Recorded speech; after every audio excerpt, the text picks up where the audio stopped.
So today I'm going to make beef biryani. So biryani being a very famous dish. This is actually more of an Arab style, Middle Eastern, you know, Khaleeji type Gulf area. Slightly less spicy.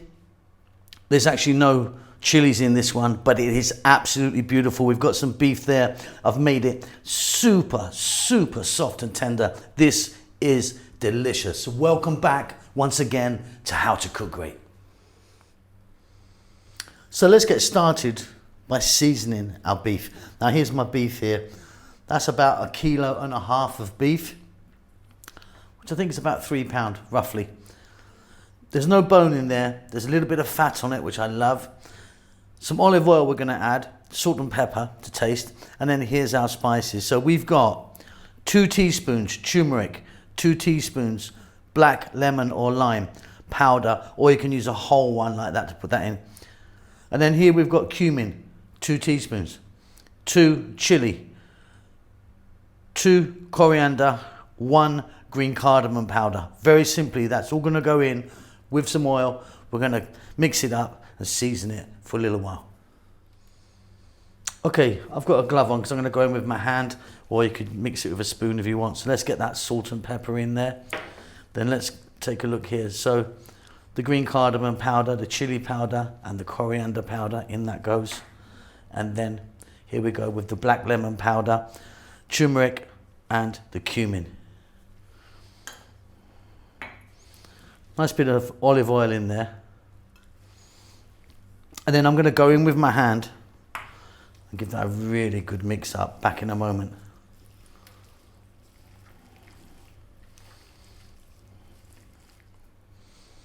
So we've got some incredible spices on there. Now, if you can, shrink wrap, plastic wrap, or cling film, whatever you call that, get that in the fridge overnight, you know, 6, 7, 8 hours, fantastic. But if you can't, do it for at least an hour, at least, but overnight is fab. So we're going to start this off with this whole garam masala. So I've got some cinnamon there, a couple of bay leaves, a few cloves, 1, 2, 3, 4, 5, 6 green cardamom, and a couple of teaspoons of cumin seeds. Now I've got all this kind of separate. I've got lots of spices here, obviously, but you can buy a kind of biryani mix. Whole garam masala, biryani. You'll go to the shop and you'll buy a bag and it'll have all that in it. Maybe some, you know, black pepper in it or some fennel seeds as well, but a nice mix so you can get it there. But yeah, that's what I've got. Let's get moving. So I've got a decent sized pot here and I've got some oil in there. I've just used the sunflower oil. The heat is on. We're going to drop in our cinnamon.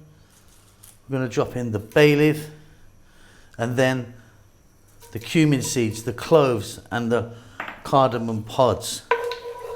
Now just a few seconds with the heat on, let them do their thing in that oil. They'll infuse the oil, give it a nice flavor, so don't skip this part.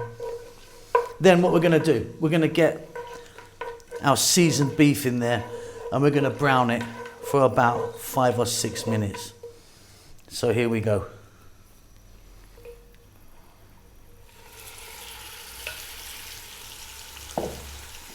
Fabulous. We're on quite a high heat. Just want to give it a nice sharp heat shock, you know. See in about 5 or 6.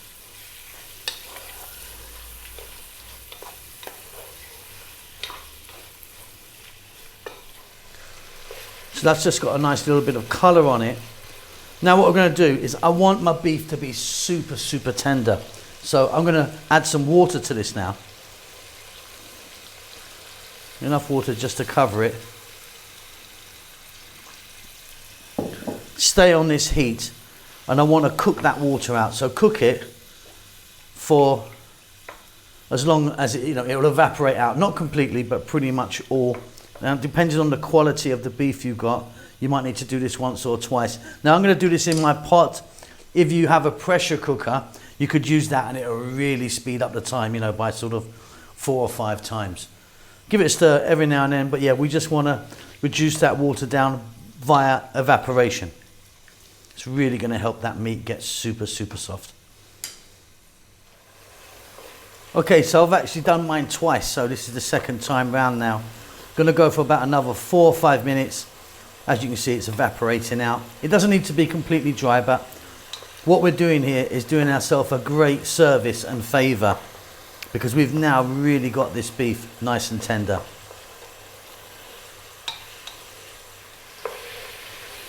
And that's fantastic. Next up, I'm going to add some onion. I've got 2 decent sized onions there that I've cut nice and small. And I've got 2 tablespoons of chopped garlic. So we're going to go for another 4 or 5 minutes. Stay on this kind of highish heat. It's going to evaporate just a little bit more and cook beautifully. We're well on our way. Great stuff. Now we're going to add tomato, fresh tomato. I've got here 3 regular sized tomatoes that I've cut nice and small. Try and use a nice ripe, juicy tomato, because what we're looking for here is for those tomatoes to break down and give off some moisture or liquid. We might add some if they haven't done their job, but we won't know that for about another 5 or 6 minutes. Gonna pop a lid on this time, give it a stir every now and then. Yeah, what we're looking for is to break those tomatoes down. Okay, I'm gonna put the heat on low now, like a simmer. Let's take a look. Now, I didn't need to add any liquid. I've got plenty of liquid from my tomatoes as they broke down. They're still breaking down here, as you can see. So, nice simmer now for about 20 to 30 minutes. You can give it a stir every now and then. Now, if you didn't get the juice that I've got, add some water or stock. And during the cooking process now, if it dried out a little bit, that's what I'll do. I'll add a little bit of stock to it. See you in 30 minutes or so. Okay, let's turn the heat off now. That's been 30 minutes. Let's have a look. And that now is looking absolutely gorgeous. That meat's going to be really, really tender. We've still got a bit of cooking to go, haven't we? But we've got this lovely masala beef ready. Okay, so our meat, beef is ready. That really is delicious. That's super soft and tender. Now, rice. I've got 4 cups of basmati rice. I've washed it about 3 or 4 times. We're going to get to the cooker and we're going to cook it, but we're only going to cook it about 75–80% of the way. Let's go. Okay, on goes the heat. 4 cups in there, which means I've got 8 cups of water. Now, what I'm going to do now is I'm going to drop in a little bit of extra cardamom. Optional, you don't have to do that. And we're going to get some salt into the rice. Bring it to the boil. And like I said, we want to cook this so it's got a little tiny bite to it. So not all the way, 75, maybe 80%, you know. You just need that little bite. And then we can move on and get this beautiful biryani together. So our 2 main components are ready. The rice, 75 to 80% cooked, drained off, got a nice little bite to it. Our beautiful beef. And then what we've got here, I've got some crispy fried onions. So you need to get an onion or 2, slice it, fry it in either butter or oil until it's nice and crispy. Dried fruit, sultanas or raisins are beautiful. And then cilantro or coriander. Let's get this together. So we're now going to go for the build. So the same pot that we cooked the rice in, what we're going to do is we're going to start off with some of the meat, the nice, beautiful, tender beef that we've made. Just want to get a little bit in the bottom there. Then we go rice. Shake that over the top. Don't press it down. We need it as light as we can.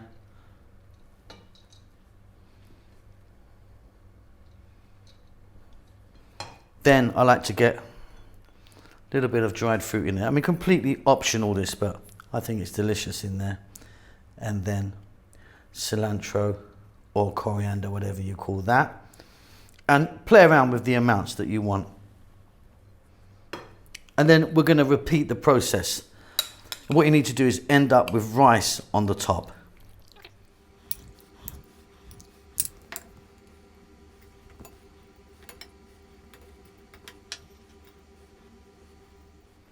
So rice on the top, going to go a little bit more cilantro or the coriander. I'm going to put half of my onions on now. The other half we'll put on crispy at the end.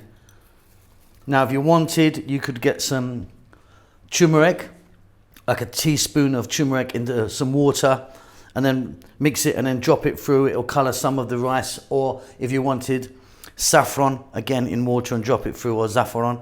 I'm going to keep it without that today. Next up, we're going to go to the cooker. We're going to get a lid on it, nice and tight. We're going to cook it really slowly for about 20 minutes. Now what I find really helpful is I've got a nice big frying pan here, which I'm putting on, and I'm going to put the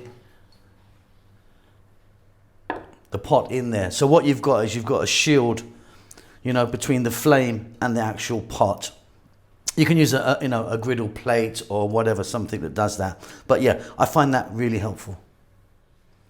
So I now have my heat on low, and you need a nice tight lid. Luckily, this is a nice tight one. Can you see there? There's a hole there, the steam hole that comes with that lid. I've just got a bit of tissue paper or kitchen roll, made it wet, and I've put it there to seal it. Now, with biryani, what you can do, often you'll find, is people will make a really quick flour pastry, and then they will put it all around the edge of the pot, press it on so you get a nice seal. You've actually sealed it. Like I say, my lid's actually really good, so no need to do that. If you don't want to make the pastry, what you could do is get a nice tea towel, a nice clean cloth, put it on and then put the lid on it, push down, and that usually seals it. But like I say, I'm very lucky to have this one, which is beautiful. Nice low heat, about 20 minutes or so. We've done it. It's absolutely delicious. Okay, off goes the heat. I just took the lid off actually, so it was full of steam. But that is beautiful. Beautiful, beautiful. Let me get that on a plate. And that is absolutely gorgeous. We've got some lovely colour onto some of the rice from the meat that we had in there. Just going to get some of our dried onions again and get them on the top. And because we cooked it really slowly and put that shield, you know, of the other pan, it was perfect. Because if you could put it on the gas just straight, it can burn at the bottom, you know. But yeah, that is a beauty. Hope you enjoy that. I'll see you very soon. Keep safe, keep well. Lots of love. Thank you so much indeed for watching our videos. It means a great deal to us. Please do hit the thumbs up for us if you like it. Thumbs down if you don't, I suppose. Yeah, don't do that. Just do that. Yeah, and subscribe to us. That would really help us out a lot. We've just hit 100 million views. We're very excited about that. We would love if you could support what we're doing. We don't do any ads or endorse any products at all, even though we're offered it quite a lot. A lot of it rubbish, to be honest. But yeah, we don't want to be doing that. So we've got a little PayPal thing. If you want to buy us a coffee, just a couple of dollars or whatever you want, you can just follow the link, which should be about here now. And yeah, pay me some money. I'm broke. Lots of love.